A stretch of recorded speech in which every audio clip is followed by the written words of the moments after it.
আসসালামু আলাইকুম। Shakil tech academy YouTube channel পক্ষ থেকে আপনাদেরকে স্বাগতম ও শুভেচ্ছা। প্রতিদিনের মতন আপনাদের মাঝে আজকে আমি চলে আসলাম একটা নিয়োগ বিজ্ঞপ্তি নিয়ে। সেটা হচ্ছে বাংলাদেশ কৃষি গবেষণা কাউন্সিলের একটি বিশাল বড় নিয়োগ বিজ্ঞপ্তি প্রকাশ হয়েছে। সে বিষয় নিয়ে আজকে টোটালি আলোচনা করব ইনশাআল্লাহ। তো ভিডিও শুরু করার আগে আপনাদের প্রতি আমার একটা রিকোয়েস্ট থাকবে, যারা যারা আমার এই চ্যানেলে নতুন আছেন, সবাই আমার চ্যানেলটাকে সাবস্ক্রাইব এবং লাইক কমেন্ট শেয়ার করে দেবেন, ঠিক আছে? তো আপনারা যদি আমাকে একটা সাবস্ক্রাইব করেন তাহলে আপনাদের প্রতি আমার অনেক কৃতজ্ঞ। আপনাদের আমার ভিডিও করা সাফল্য, একটা লাইক করলে আমার ভিডিওটা সাফল্য হবে। আপনারা যদি একটা শেয়ার করে দেন তাহলে অন্যজন দেখবে, আপনাদেরও সুবিধা হবে, আমারও আমার চ্যানেলের জন্য বা আপনাদের যে সহযোগিতা, এতে আমার চ্যানেলটি গ্রো হতে যাবে। তো আর কোনো বিষয় না বাড়িয়ে তো আমি যে মূল ভিডিওটা সে বিষয়ে চলে যাই। তো আমরা দেখতে পাচ্ছি যে বাংলাদেশ কৃষি গবেষণা কাউন্সিলের একটি নিয়োগ বিজ্ঞপ্তি প্রকাশ হয়েছে। তো আমরা দেখি কি কি পদে পড়েছে এবং কারা কারা আবেদন করতে পারবে এবং কোন কোন জেলা থেকে আবেদন করতে পারবে সে বিষয় নিয়ে আজকে আলোচনা করব। তো আমরা প্রথমত দেখে নিই যে স্টোর ক্লার্ক, যা কম্পিউটার অপারেটর যে আছে সেটা হচ্ছে 30 বছর, 16তম গ্রেডের চাকরি, 9,300 টাকা থেকে 22,490 টাকা পর্যন্ত স্যালারি থাকবে। তো পদের সংখ্যা হতে একজন এবং শিক্ষাগত যোগ্যতা হচ্ছে কোনো স্বীকৃতি বোর্ড হতে উচ্চ মাধ্যমিক সার্টিফিকেট বা সামান্য সার্টিফিকেট বা কম্পিউটার ব্যবহারের word page, data entry, typing এবং সর্বনিম্ন গতি থাকতে হবে 20/20। তো এখন আমরা দেখব যে আমরা প্রথমে দেখে আসি কি লেখা আছে। মন্তব্য যে সকল জেলা এখানে আবেদন করতে পারবেন, ঠিক আছে? তো আমরা দেখতে পাচ্ছি যে এখানে যে সকল জেলাগুলো আবেদন করতে পারবে সেই জেলাগুলো এখানে উল্লেখ আছে। তো আমি এটা আমি বলছি যে নারায়ণগঞ্জ, নকশিন্দি, ফরিদপুর, মাদারীপুর, কিশোরগঞ্জ, টাঙ্গাইল, জামালপুর, ব্রাহ্মণবাড়িয়া, কুমিল্লা, খাগড়াছড়ি, লক্ষ্মীপুর, নোয়াখালী, পাবনা, সিরাজগঞ্জ, নাটোর, বগুড়া, রংপুর, দিনাজপুর, গাইবান্ধা, কুড়িগ্রাম, ঝিনাইদহ, সাতক্ষীরা, বরিশাল, বগুড়া জেলা প্রার্থীদের আবেদন করার প্রয়োজন নেই। তো এখানে এদের আবেদন, যাদের নাম আমি উল্লেখ করেছি তারা এখানে আবেদন করার কোনো প্রয়োজন নেই। এটি ছাড়া যারা যারা আছে সবাই এখানে আবেদন করতে পারবেন। তবে এদের মাঝে যদি কোনো এতিম থাকে, তাহলে এতিম প্রতিবন্ধী থাকে, তাহলে তারা এখানে আবেদন করতে পারবে, এতে কোনো সমস্যা নাই, ঠিক আছে? তো তারপর হচ্ছে অফিস সহায়কারী কম্পিউটার অপারেটর, এখানে লোক নিবে 3 জন। তো বয়স সীমা হচ্ছে 30 বছর সর্বোচ্চ এবং চাকরি গ্রেড হচ্ছে 16তম গ্রেড এবং 9,300 টাকা থেকে 22,490 টাকা পর্যন্ত এনার স্যালারি থাকবে। এবং এনার শিক্ষাগত যোগ্যতা হচ্ছে কোনো স্বীকৃতি বোর্ড হতে ন্যূনতম দ্বিতীয় বিভাগ বা সামান্য জিপিএ, উচ্চ মাধ্যমিক সার্টিফিকেট বা তার সমমান, মানে এসএসসি বা এসএসসি থাকলেও এখানে আবেদন করতে পারবে, কোনো সমস্যা নাই, ঠিক আছে? তো এখানেও ওই কম্পিউটার অভিজ্ঞতা থাকতে হবে এবং টাইপিং এর স্পিড থাকতে হবে 20/20। তো এখানে আবেদন যারা যারা করতে পারবেন না তারা হচ্ছে, বা যারা যারা করতে পারবেন তারা হচ্ছে নারায়ণগঞ্জ, নকশিদি, ফরিদপুর, মাদারীপুর, কিশোরগঞ্জ, জামালপুর, ব্রাহ্মণবাড়িয়া, কুষ্টিয়া, খাগড়াছড়ি, লক্ষ্মীপুর, নোয়াখালী, পাবনা, সিরাজগঞ্জ, নাটোর, বগুড়া, রংপুর, দিনাজপুর, গাইবান্ধা, কুড়িগ্রাম, ঝিনাইদহ, তারপরে সাতক্ষীরা, বরিশাল, বগুড়া জেলা প্রার্থী আবেদন করার প্রয়োজন নেই, ঠিক আছে? তো তবে এখানে এতিম যারা আছে সবাই, এতিম বা প্রতিবন্ধী যারা আছে সবাই এখানে আবেদন করতে পারবেন, কোনো সমস্যা নেই। তারপর হচ্ছে আপনার পিএ ছাত্রলিপিকার কম্পিউটার অপারেটরের যে পত্র আছে সেখানে 13তম গ্রেডের চাকরি।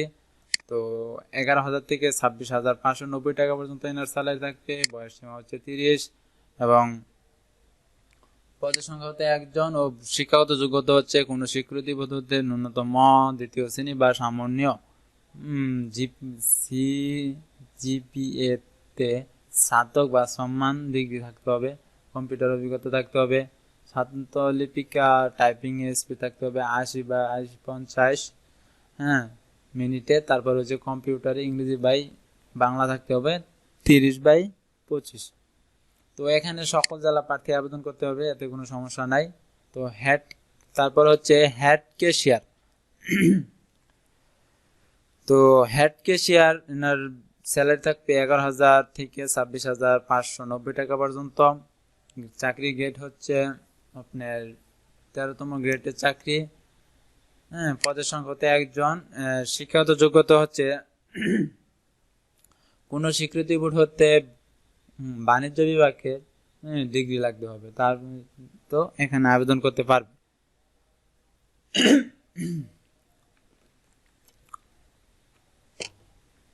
তো তারপর হচ্ছে আপনার সকল জেলায় এখানে আবেদন করতে পারবে, এতে কোনো সমস্যা নাই। তারপরে হচ্ছে আপনার ওয়ার্ড প্রসেসিং সহকারী। আর বেতন হচ্ছে 12,500 টাকা থেকে 30,230 টাকা পর্যন্ত এনার স্যালারি থাকবে। তো চাকরি গ্রেড হচ্ছে 11তম গ্রেড, সর্বোচ্চ বয়স 30 ও এনার পদসংখ্যা হচ্ছে 2। শিক্ষাগত যোগ্যতা হচ্ছে কোনো স্বীকৃতি বোর্ড হতে স্নাতক বা সম্মান ডিগ্রি সহ ডাটা এন্ট্রি কানেক্টর অপারেটরের পদে ন্যূনতম 2 বছরের বাস্তব অভিজ্ঞতা থাকতে হবে, ঠিক আছে। তো তারপর হচ্ছে আপনার এটা সকল জেলা থেকে আবেদন করতে পারবে, এটা কোনো সমস্যা নাই। তারপর হচ্ছে রক্ষণাবেক্ষণ পরিদর্শন মানে পরিদর্শক যে একটা পদ আছে সেটা হচ্ছে আপনার একজন লোক নিবে। 10তম গ্রেডের চাকরি, 16,000 থেকে 38,640 টাকা পর্যন্ত স্যালারি থাকবে।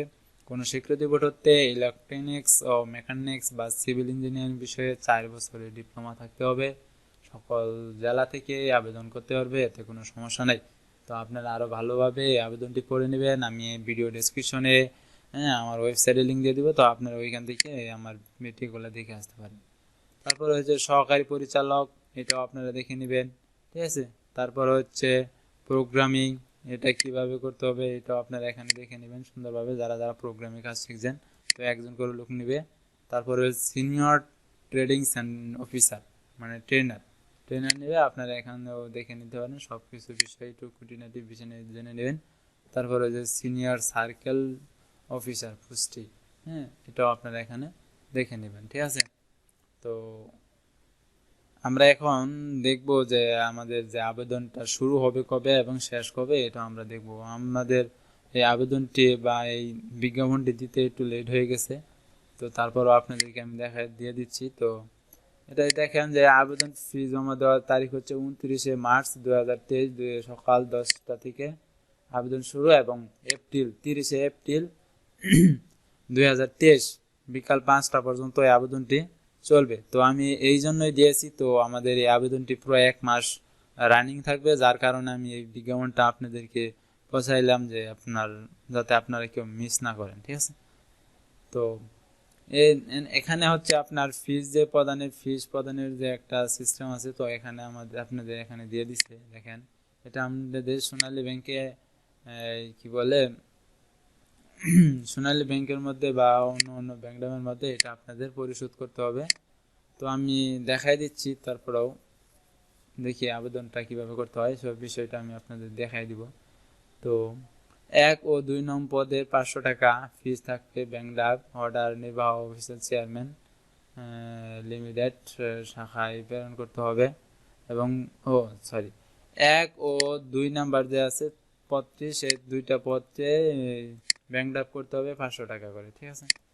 তারপরে 3 থেকে 10 পর্যন্ত যে পদটি আছে সেটা টেলিটক ওয়েবসাইটে বা টেলিটক নাম্বারে পেড করে দিতে হবে, সমস্যা নেই। সেটি হচ্ছে আমরা এখানে দেখতে পাচ্ছি যে 2, 3, 500 টাকা করে দিতে হবে, এবং 5 এবং 6 দিতে হবে 300 টাকা, 7 এবং 8 হচ্ছে 200 টাকা, 9 এবং 10 হচ্ছে 100 টাকা করে দিতে হবে, ঠিক আছে।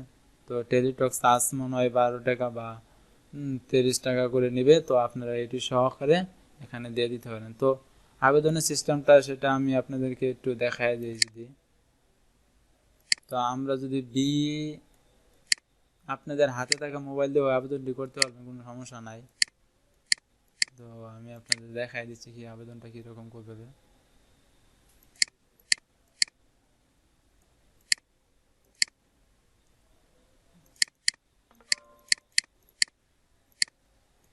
তো আমরা যদি গুগলে যাই BARC লিখি, barcteletalk.com, তো আমরা এটা লেখার নিচে যাব, নিচে যাই আমরা দেখবো যে এখানে এডমিশন আছে। তো আমরা এখানে কি করব, তো আমরা অ্যাপ্লাই নাও ক্লিক করব। অ্যাপ্লাই নাও ক্লিক করলে দেখতে পারবেন যে আপনাদের মাঝে এরকম একটা অপশন চলে আসছে, দেখছেন কতগুলা, যে আপনি কোন কোন পদে আবেদন করতে ইচ্ছুক। তো আপনি যে টাইপ পদে আবেদন করে ইচ্ছুক, তো এটা নেক্সট বাটনে ক্লিক করবেন, ক্লিক করে তারপরে এটা নো দিয়ে দিবেন। নো দিয়ে আপনি আবেদন ফর্মটি সুন্দরভাবে পূরণ করবেন। এই বিষয়ে আমার ভিডিও দেওয়া আছে যে কীভাবে ফর্ম পূর্ণ করবেন। তো আপনারা ওই লেভেলে ফর্ম পূর্ণ করে, হ্যাঁ, তারপরে সাবমিট বাটনে ক্লিক করে টেলিটক নাম্বারে টাকা পেড করে দেবেন, ঠিক আছে। তো আজকে আপাতত এই পর্যন্ত, সবাই ভালো থাকেন, সুস্থ থাকেন, আবার নেক্সট ভিডিওতে ইনশাআল্লাহ দেখা হচ্ছে আপনাদের মাঝে। তো ভিডিও শেষ করার মুহূর্তে আপনাদের কাছে আমার একটা কথা রিকোয়েস্ট, মানে সেটা হচ্ছে আমার চ্যানেলটা আপনারা সাবস্ক্রাইব এবং লাইক কমেন্ট শেয়ার করে দেবেন এবং আমার সাথে থাকবেন সবাই। সবাইকে ধন্যবাদ আমার ভিডিও দেখার জন্য। আল্লাহ হাফেজ। আসসালামু আলাইকুম ওয়া রাহমাতুল্লাহি ওয়া বারাকাতুহু।